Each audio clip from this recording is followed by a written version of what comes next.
ठीक है बेटा। तो आज 12वीं फिजिक्स क्लास में आप सभी का स्वागत है। आज ना बेटा हम लोग न्यूमेरिकल्स क्या करेंगे, आज न्यूमेरिकल प्रॉब्लम सॉल्व करेंगे बेटा, है ना। स्थिर विद्युत चैप्टर का न्यूमेरिकल सॉल्व करेंगे बेटा, ठीक है।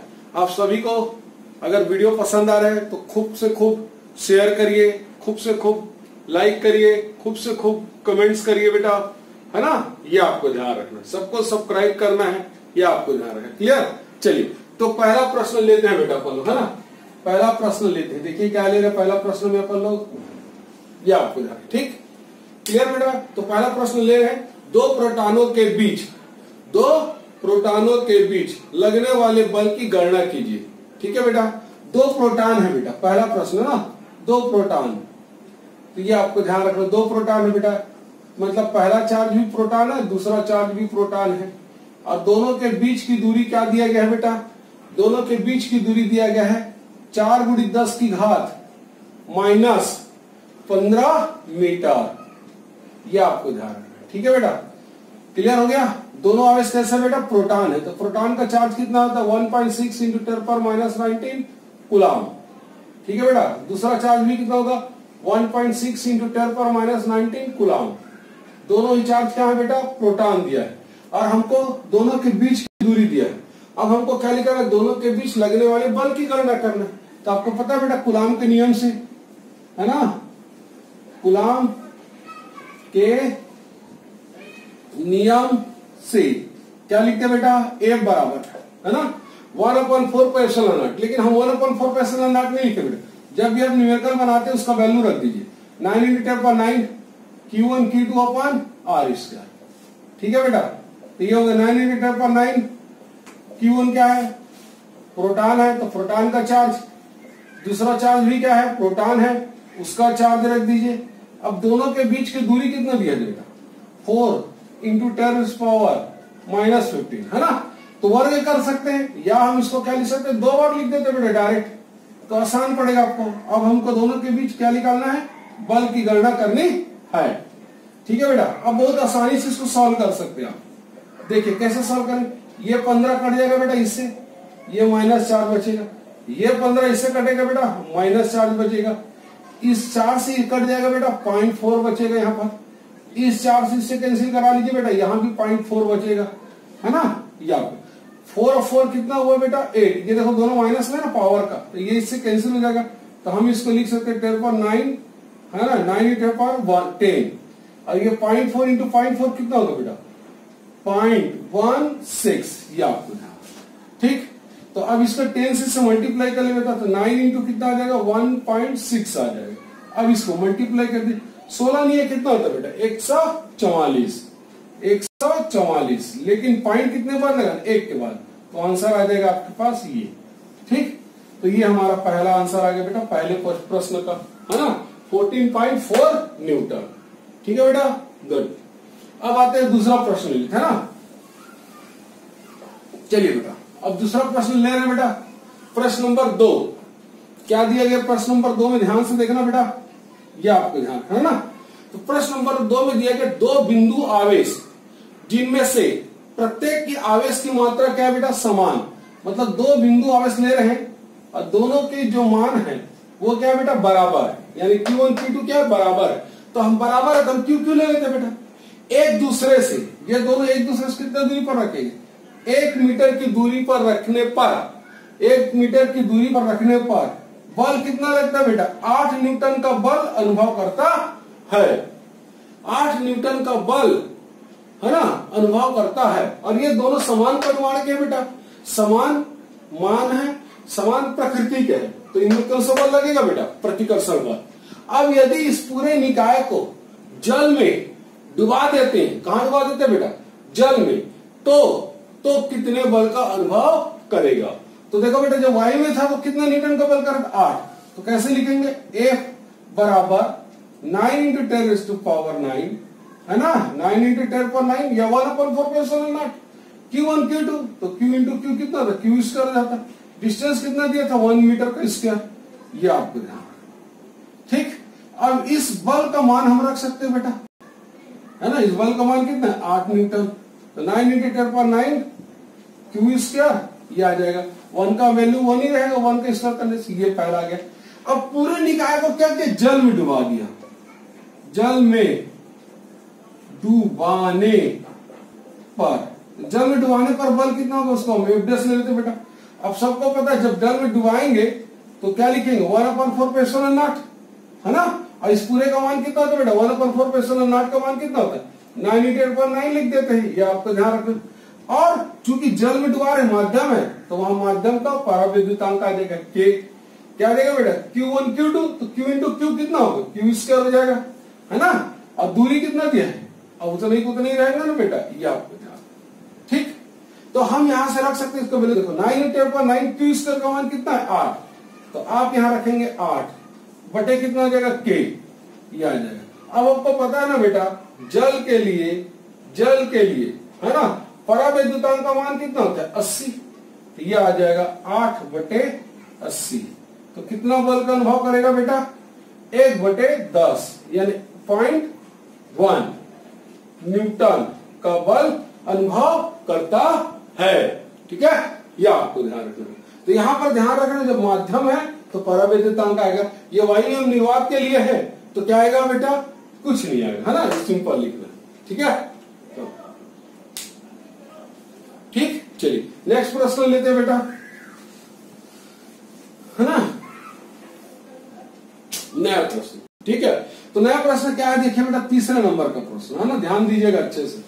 हम तीसरा नंबर का प्रश्न लेने वाले बेटा। देखिए, ये जो तीसरा नंबर का प्रश्न है वो क्या दिया बेटा आपको, एक समबाहु त्रिभुज दे रहा है। क्या दे रहा है बेटा, समबाहु त्रिभुज। अब सबको पता है बेटा समबाहु त्रिभुज है तो इनके तीनों भुजाओं की लंबाई क्या होगी, बराबर। और ये तीनों भुजाओं की लंबाई कितना दिया, 5 सेंटीमीटर 5 सेंटीमीटर दिया है बेटा। ठीक, अब इसके जो शीर्ष है ए बी और ये सी शीर्ष है बेटा। शीर्ष ए में जो आवेश रखा गया है बेटा, शीर्ष ए में कितना आवेश रखा गया, 5 माइक्रोकूलम।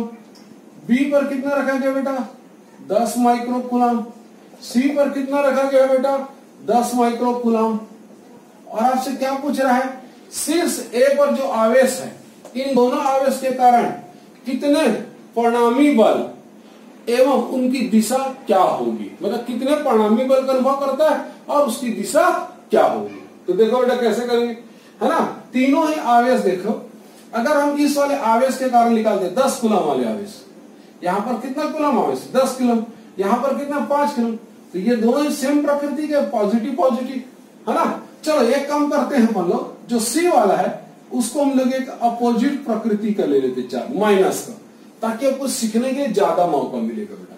तो ये 10 कूलम का है, तो 10 कूलम के कारण बल किधर लगेगा बेटा, ये 5 कूलम का आवेश है, तो ये बल का अनुभव किधर करेगा, प्लस चार्ज के कारण बल लग रहा है, तो ये प्रतिकर्षण बल होगा, इस दिशा में बल का अनुभव, है ना, इस दिशा में बल का अनुभव करेगा बेटा, ऊपर की ओर प्रतिकर्षण बल की दिशा इधर। ठीक, अब ये जो बल है इसको हम लोग नाम अभी दे देते F1। कितना बल होगा बेटा, 9 × 10⁹। डायरेक्ट लिखो, न्यूमेरिकल जब भी बनाते हैं ना बेटा तो 1/4 पे एप्सिलॉन नॉट का वैल्यू क्या रख दिया करो, 9 × 10⁹। Q1 Q2 मान में रखो, Q1 कितना है बेटा 5, ये माइक्रो बेटा, तो इसका वैल्यू कितना था -6, है ना। ये बी वाला कितना है 10 कूलम, 10 माइक्रो कूलम। दूरी कितना है बेटा 5 सेंटीमीटर, तो उसको मीटर बदलिए, तो 5 × 10⁻², ये मीटर हो गया। इसका क्या करते हो, वर्ग, या आप इसको 2 बार लिख दिया कर वर्ग करने से, ये आपको आसान पड़ेगा। ठीक है बेटा, गुड। तो ये देखिए, तो बल कितना मिलेगा इसको, ये देखिए -2 है, ये -2, -4 हो गया बेटा। -4 से कैंसिल करेंगे तो -2 बचेगा, है ना। ये 2 है और ये 6 है, 8 हो गया बेटा, तो ये बचेगा 1। क्लियर, ये 5 इससे कट जाएगा बेटा, ये इससे कट जाएगा 2, तो 2 × 9 कितना होगा 18, और 18 × 10 कितना होगा 180, तो ये 180 न्यूटन का बल अनुभव करेगा, है ना। 10 कूलम आवेश के कारण 5 कूलम पर कितना बल लगेगा बेटा, 10 न्यूटन बल। और इसकी दिशा क्या लिखेंगे, इसकी दिशा B से A की ओर। ठीक है, अब इसी प्रकार हमको क्या करना है, -10 कूलम आवेश के कारण 5 पर बल निकालना बेटा। चाहो तो आप इसे सेंटर में लिख सकते हो, -10 माइक्रो कूलम आवेश के कारण के कारण 5 माइक्रोकूलम आवेश पर लगने वाला बल, ठीक है। इसको हम क्या नाम ले लेते हैं बेटा, F2, ठीक है। क्या नाम ले लेता हूं, F2, है ना। फिर से वही लिखो 9/9, ठीक। तो ये देखिए, अब यहां पर जब ध्यान रखना, जब बल लिखोगे तो वैल्यू तो वही रहेगा बेटा, परिमाण में कोई चेंज नहीं करना है ना। जो माइनस है, ये जो माइनस है, इसके कारण जो बल की दिशा होगी वो किधर होगी, इस दिशा में, क्योंकि है ना, धन आवेश के कारण विद्युत बल रेखाएं क्या होती, बाहर निकलती, और ऋण आवेश के कारण विद्युत बल रेखाएं प्रवेश करती। तो ऋण आवेश को आप ऐसे याद रखा करो, ऋण आवेश क्या करती है, बुलाती है। क्या बोलोगे बेटा, याद करो, बुलाती है। और धन आवेश क्या करती, भगाती है। तो देखिए, बाहर की ओर और ये अंदर की ओर, ऐसा याद कर लीजिए, है ना। ये आपको इजी पड़ेगा, ठीक। ये आपको ध्यान रखना, ठीक है बेटा। दूरी भी क्या सेम है, तो यह आ जाएगा 5 × 10⁻²। अब इस प्रश्न यहां पर अब हल करने की जरूरत नहीं, ऑलरेडी हमने ये हल किया हुआ, इतने आया, सेम वैल्यू डाटा है, तो सेम आएगा बेटा। कितना आएगा, 180 न्यूटन, उतना ही आएगा। लेकिन दिशा क्या आ गई इसकी दिशा बदल गई ना बेटा। दिशा क्या है, ए से सी की ओर, ए से सी की ओर, इसकी दिशा बदल गई है बेटा, ये आपको ध्यान रखना, ठीक। तो दोनों ही बल जो है F1 और F2 क्या है बेटा, बराबर है, और उस बराबर को हम क्या मान लेते हैं, F, क्या मान लेते हैं, F। ये आपको ध्यान, दोनों को बराबर है तो उसको हम F मान लिया, है ना। अब कैसे, आपको पता है समबाहु त्रिभुज है, तो समबाहु त्रिभुज के तीनों कोणों का मान कितना होता है बेटा, 60, ये भी 60, ये भी 60, है ना। ये आपको ध्यान रखना है बेटा, ठीक। 60 होगा, तो इन दोनों बलों के बीच का कोण कितना बनेगा, ये बनेगा, टोटल बनेगा बेटा 120 डिग्री। ये आपको ध्यान रखना। तो परिणामी बल निकालने का तरीका आपको याद है ना बेटा, परिणामी सदिश निकालते थे, बिल्कुल उसी प्रकार निकालना है परिणामी बल। ये देखिए, परिणामी बल, सब परिणामी सदिश कैसे निकालते थे, a का वर्ग b का वर्ग प्लस 2ab cos थीटा, और यहाँ cos थीटा कितना आ जाएगा, 120, कितना आ जाएगा बेटा, 120, और ये रूट हो जाएगा, है ना। अब cos 120 का मान कितना होता है, याद करिए, cos 120 होता है -1/2, कितना होता है बेटा, -1/2। तो -1/2 जब रखो तो 2 कैंसिल होगा, माइनस बच जाएगा। तो यहां पर आपको दिखाई देगा ऐसा, f² माइनस f², ये दोनों हट जाएंगे, तो क्या बचा, f² का रूट, तो ये f आ जाएगा। ये परिणामी बल, तो परिणामी बल का मान कितना, F, और F वास्तव में है क्या बेटा, F1 और F2 बराबर F, है ना। यानी कि कितने न्यूटन का बल, परिणामी बल लग रहा होगा, 180 न्यूटन का। अब बात आती है इसकी दिशा की, इस परिणामी बल की दिशा, है ना बेटा। तो आप हमेशा आपको पता है, जब भी परिणामी बल की दिशा निकालना होता है तो इन दोनों को मिलाते हमको क्या करना पड़ता है बेटा, इन दोनों को मिलाते हुए हमको एक समानांतर चतुर्भुज बनानी पड़ती है ना बेटा। ये देखिए, एक समानांतर चतुर्भुज बना दी हम लोगों ने, ठीक। अगर ये दोनों समानांतर चतुर्भुज बनाते हैं तो परिणामी जो होती है वो कौन प्रदर्शित करता है, इन दोनों को मिलाने वाली जो सदिश है, ये इस बिंदु पर मिल है, यहां से हमको क्या करना पड़ता है, इस पर विकर्ण डालते। यही जो विकर्ण होता है क्या बताता है, परिणामी बल की दिशा, है ना। इन दोनों को ज्वाइन करके हमने क्या बनाया, समानांतर चतुर्भुज। और ये देखते हैं समानांतर चतुर्भुज में कहा मिलते हैं, इस ए बिंदु पर। तो ए बिंदु से हम क्या करते हैं, इस पर विकर्ण डालते हैं। यही विकर्ण क्या शो करता है, परिणामी बल की दिशा, परिणामी बल की दिशा, ठीक है।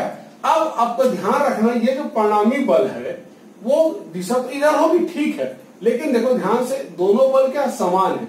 अब अगर दोनों बल समान है तो ये जो परिणामी होगा, इस भुजा से और इस भुजा से समान कोण बनाएंगे। तो टोटल कोण कितना था बेटा, 120, तो ऊपर वाला कितना बनेगा, 60 डिग्री, और नीचे वाला भी कितना बनेगा, 60 डिग्री बनेगा बेटा, दोनों से समान कोण बने। अगर ये दोनों बल अलग अलग होते ना बेटा, तो अलग अलग कोण बनाते, ये आपको। तो परिणामी बल की दिशा कैसी आ गई, दिशा देखो बी सी, है ना, बी से सी के, बी सी की ओर, ये देखो, ये बिल्कुल इसके समानांतर है बेटा, तो बी सी की ओर लिख सकते हैं, या बी से सी की ओर, ऐसा भी लिख सकते हैं, बी सी की ओर, ठीक है। ये आपको, और ये हमेशा इसके समानांतर होंगे बेटा, ये दोनों भुजा क्या होंगे, समानांतर। ये आपको ध्यान, ठीक। तो ये भी प्रश्न हो गया हमारा क्वेश्चन नंबर 3। चलिए बेटा और लेते क्वेश्चन नंबर 4 ले लें। चलिए तो क्वेश्चन नंबर 4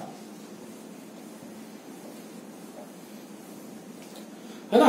तो क्वेश्चन नंबर 4 लेते हैं बेटा, है ना। तो क्या ले रहे थे क्वेश्चन नंबर 4 में, है ना। ये देखिए क्या बोलता है, दो समान आवेशों, क्या दे रहा बेटा, दो समान आवेशों, दो समान आवेश है, एक का आवेश का मान लेते कैपिटल क्यू, तो दूसरे भी क्या होता है कैपिटल। दो समान आवेशों कैपिटल क्यू को मिलाने वाली रेखा के मध्य बिंदु, यानी इस रेखा के मध्य बिंदु बेटा, ये मध्य बिंदु, इसके मध्य बिंदु पर स्मॉल क्यू आवेश रखा गया। स्मॉल क्यू मतलब यहां से यहां तक की दूरी भी क्या होगा, आर, इधर भी दूरी कितना होगा, आर, मध्य बिंदु ना बेटा, याद रखना, ठीक। तो मिलाने वाली रेखा के मध्य बिंदु पर तीसरा आवेश जो है क्यू रखा गया है।